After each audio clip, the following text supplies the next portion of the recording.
The year she graduated with her master's degree, she applied for a position at a large and well-known tertiary hospital in the city. At that time, the pediatrics department was hiring. Doctors generally don't like working in pediatrics, so other departments required a PhD, but for pediatrics, a master's degree was sufficient. When she asked the senior staff why, they said it was because children were difficult, parents were anxious, and children couldn't clearly express their symptoms. Basically, pediatrics was the most stressful department. She thought it would be great to find a job first, especially since that hospital was one of the best in the city. Besides, she naturally loved children. No problem at all. No matter how difficult the children or how anxious the parents, she could handle it. The pediatrics department was hiring 2 people. She ranked second in the written test and first in the interview. She still remembered the day of the interview. When she saw the glances exchanged between the interviewers, she knew she had it in the bag. So, she was very happy when she left. A girl quietly followed her to the elevator and asked what the interview was like. She knew the girl. They were from the same school, though not close, but had added each other on WeChat during the written test. She shared some details about the interview. The girl was very grateful and said she had ranked 3rd in the written test and was counting on the interview to save her. After thanking her profusely, the girl complimented her bracelet. "It's not worth much," she said, shaking her wrist. "My boyfriend had it custom-made. Each of these little gold beads is engraved with a place we've visited. Look, this is the Zhangqiao Pier in Qingdao, this is Moon Hill in Guilin, this is the Nanshan Sea Goddess in Sanya. They're so tiny you can barely see them. Your boyfriend is really romantic. He doesn't have much money, and he's a lot older than me. If he weren't a bit romantic, who would want him?" They both laughed. Soon, the hospital notified her to come in and sign the employment contract, with her start date set for the beginning of the next month. Thinking about the huge crowd of applicants and how she got the job made her feel a little proud. Unexpectedly, the next day, she found out she hadn't passed the standardized residency training exam, missing the mark by 2 points. According to national regulations, without passing this exam, she couldn't officially become a doctor. However, during the hiring process, no one had asked about the exam or requested to see her certification. So, what should she do about this?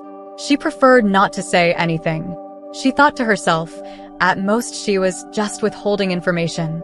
If they asked and she lied, that would be wrong. But if they didn't ask, she didn't need to go out of her way to tell them. That would be foolish, right?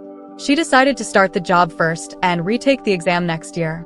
The lack of certification would only delay her promotion by a year. Finding a good job was so hard nowadays. That evening, she candidly discussed her plan with her boyfriend. The hospital was hard to get into, and she wanted to get her foot in the door first and deal with the rest later. If she got fired because of the certification issue, she'd accept it. But more likely, they wouldn't ask about it, right? Would they? Signing the contract first would make her position more secure, wouldn't it? Her boyfriend frowned and said nothing. She leaned on his bare shoulder and asked, "You know, in the first year, there's no need for promotion. I can't be that unlucky, right? Having someone on my back about the certification in the first year?" He still didn't respond. She sighed and said, forget it. Asking you is like asking the ground." Just as she was preparing to bluff her way through, her boyfriend suddenly called and said, "I've thought it over carefully. You need to mention this in advance." The person who hired her was the head of pediatrics. During the interview, everyone else was just there to support him, so she needed to talk to him directly. She usually listened to her boyfriend. He was 9 years older than her, and they'd been together for over a year. She always felt that he handled things more prudently. So, she abandoned her wishful thinking. All right, she thought, I'll just go and tell him. It'll make me feel more at ease anyway. Failing the residency training exam was indeed her fault. She had always been a top student and had underestimated the exam. She was confident she could pass it next year, so she decided to explain everything to the department head. She called her boyfriend back and asked, "Do I need to bring a gift?" He suggested getting 2 bottles of good liquor and a carton of cigarettes. She gritted her teeth and bought 2 bottles of Maotai. Her boyfriend helped her get a carton of hard-to-find cigarettes. In the world of cigarettes, there's an unwritten rule that a carton shouldn't exceed 1,000 yuan. However, there are some special editions that aren't available on the market. They look like the regular brand but have a different colored filter and are much more expensive. People who don't know wouldn't understand, but those who do would recognize it instantly. Smoking these signifies status. She was quite grateful to her boyfriend. He must have gone through a lot of trouble to get that carton. The price was high to begin with, and it had to be bought at a premium. Just like the Maotai she bought, which cost over 1,000 yuan per bottle on the official website, but she paid 2,700 yuan per bottle. When she offered to transfer the money to her boyfriend, he said, "Don't do that." "All right," she thought, "I'll just bring them to the department head." After she explained everything, the department head was slightly surprised but quickly reassured her, "It's not a big deal. Just take the exam again next year." However, when she was about to leave, the department head firmly refused her gifts, insisting that she take them back. They argued like they were fighting, and she couldn't win. She had no choice but to take the gifts back. On her way home, the girl who ranked 3rd in the written test messaged her, asking if she had been notified to sign the contract. She replied that she had received the notification and asked if the girl had heard anything. The girl said no and then congratulated her. She typed out a long message, but then deleted it, thinking that since they weren't close, it was best not to share too many details. She actually thought the girl was quite pretty, resembling Zhou Dongyu, with a fair, clean, and delicate look. She was as thin as a sheet of paper, with innocent eyes. Don't share deep thoughts with someone you don't know well, she reminded herself. So, she just replied with a good luck emoji. When she got home, her boyfriend wasn't too surprised to see she had brought the gifts back. He said, "Didn't manage to give them away? Well, either keep them or take them to the tobacco and liquor store at the corner to exchange for cash." She suggested exchanging them for money, thinking they were worth about 7,000 to 8,000 yuan, and that 5,000 to 6,000 would be fine. Her boyfriend later exchanged them and transferred 8,000 yuan to her. She was puzzled. "I only spent 5,400 on the liquor. Why so much?" Her boyfriend said he was busy and told her not to fuss and just accept it. When he used that tone, it meant he really didn't want to argue, so she accepted the money. After all, they were going to be a family sooner or later. She was saving the money for their future house and car. Despite the twists and turns, nothing was lost in the end, and she was just waiting to sign the contract. In the following days, she felt somewhat anxious, thinking she had done something dishonorable. Her senses were unusually sharp. She noticed a slight difference in her boyfriend's behavior. She couldn't pinpoint what was off, nor did she know if it started with her or him, but he seemed more polite than before. He came home at 9 p.m. and asked if she had eaten. It was a pointless question. Who wouldn't have eaten by 9 p.m.? He had never indulged in small talk before. She said she had eaten, and he asked what she had eaten. Again, a pointless question. Whether it was tofu, cabbage, or twice-cooked pork, what difference did it make? They had long passed the stage of filling silences in their relationship with small talk. If there was nothing to say, they could simply be silent. This wasn't love. It was an effort to maintain the relationship. Any deliberate effort fell off. Sometimes she wondered if it was just her imagination, her own wandering thoughts. A few days later, she received a text from the hospital saying, "We regret to inform you that the employment contract you received is void." The tone was as cold as a flight cancellation notice. She felt herself disintegrate like sand. After a while, she called the head of pediatrics. He said, "It's not my decision to make." Of course, it was his decision, but he didn't want to take the risk. He reported her situation to higher-ups, and they decided to dismiss her. The truth was clear. So, who replaced her? It had to be that girl. She immediately called her boyfriend, but he didn't answer. She called her best friend, and they arranged to meet by the river for coffee. To still have the mind to sit by the roadside drinking coffee at such a time made her bitterly smile. Her best friend arrived, ready to be her emotional dumping ground. She didn't disappoint and began to talk and talk and talk. She talked about her boyfriend's recent odd behavior. Her friend asked, "Do you think your boyfriend might be involved with that girl?" "That's impossible. What are the odds?" "Then why did he persuade you to come clean?" "That was pretty dumb, right?" "Maybe he's just that dumb." "You're still defending him at a time like this?" It wasn't really defending him. It was her pride rejecting her friend's suggestion. They had afternoon tea and then did some shopping. She finally bought a pendant she had previously been hesitant to purchase. At the end, her friend went to get the car, and the parking fee was surprisingly 60 yuan. "This is the most expensive parking fee I've ever seen," she exclaimed. 12 yuan per hour. How can parking be this expensive? Her frustration found an outlet, and she started ranting about the world, how hard everything was, how impossible it was to live.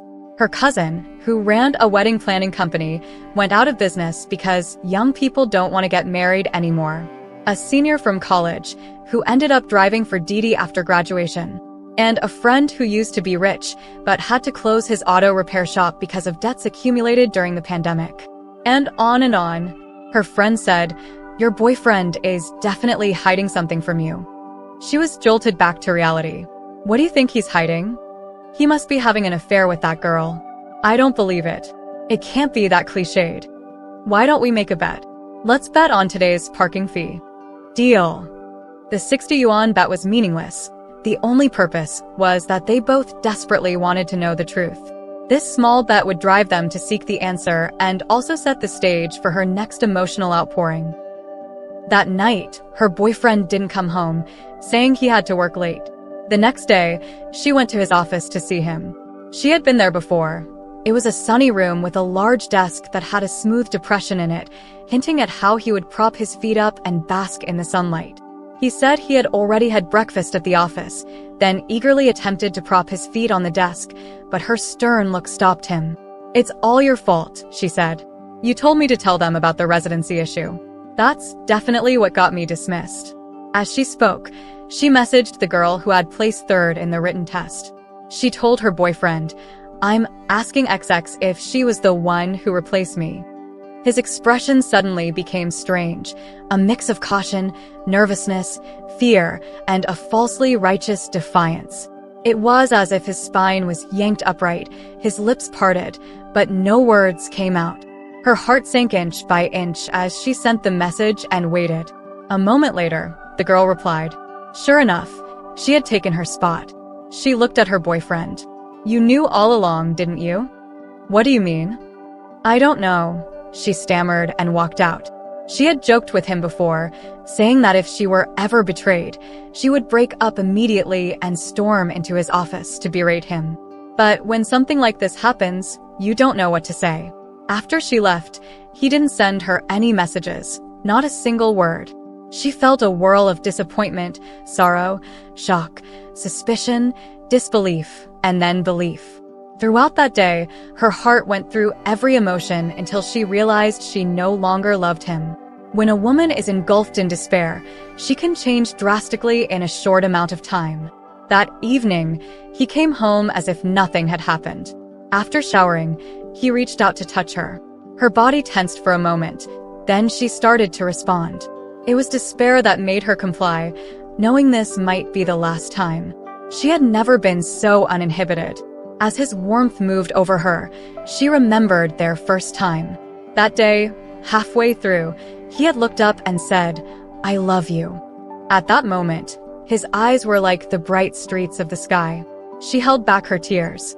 After they made love, she called him by his full name. "XXX, tell me, are we over?" "What?" "I think we're over."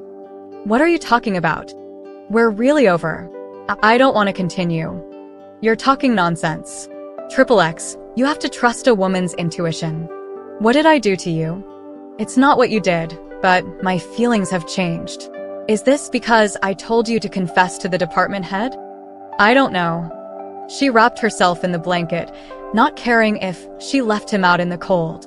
Lying naked under the blanket felt clammy and sticky, but she didn't plan to shower.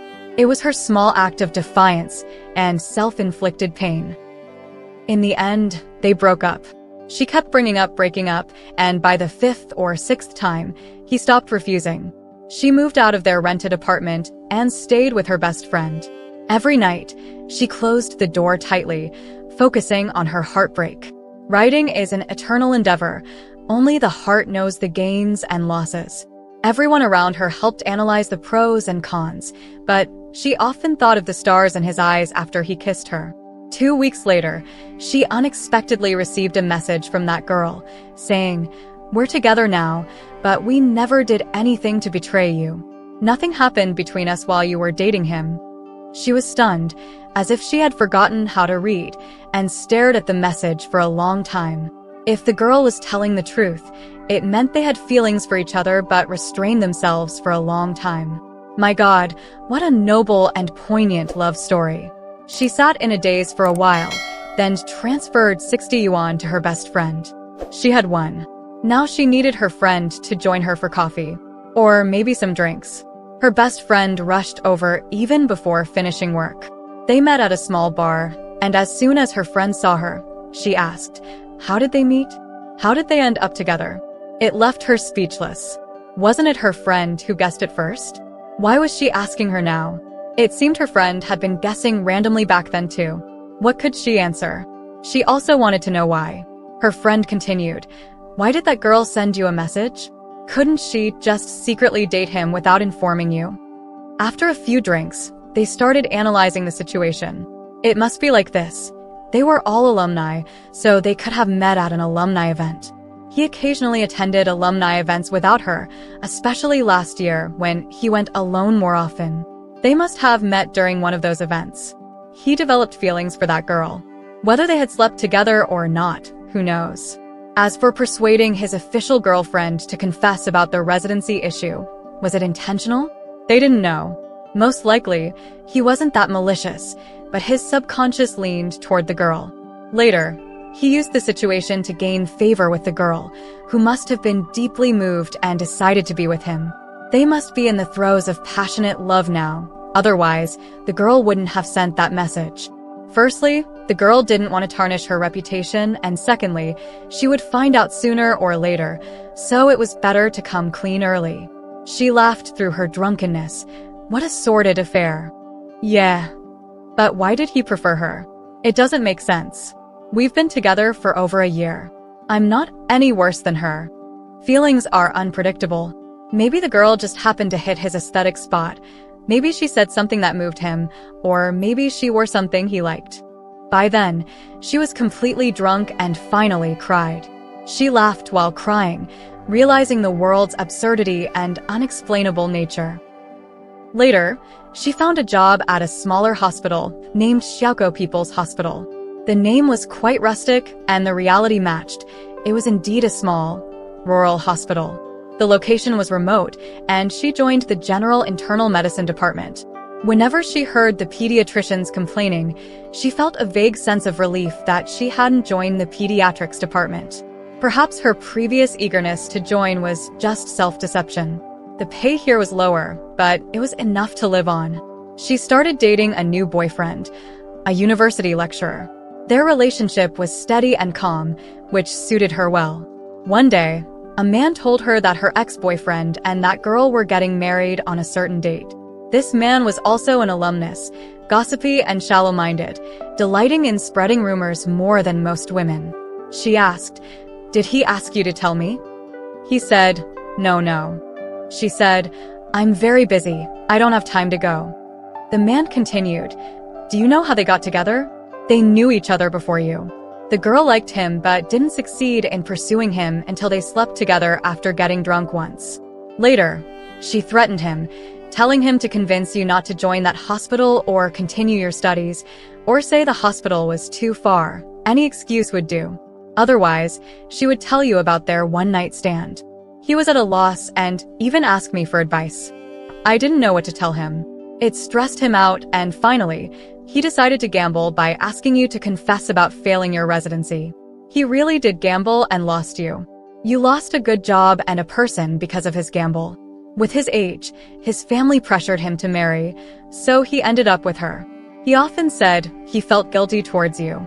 Back then, he never told her about you failing your residency. If he had, she could have reported it to the hospital. She said, "Oh." All these details she had once longed to know but had no way of finding out.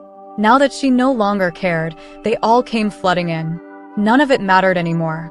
Even if he had been somewhat despicable, he couldn't destroy her trust in the world because she had found someone new to rely on emotionally and physically. When the sun shone warmly, she walked to work feeling content. She observed the people in the city. Ugly, beautiful, tall, short, young, old, rich, poor. All had loved sincerely and experienced life's chaos. She immersed herself in the crowd, vast and noisy, realizing that her ex was just another face among the multitude, insignificant in the grand scheme of things.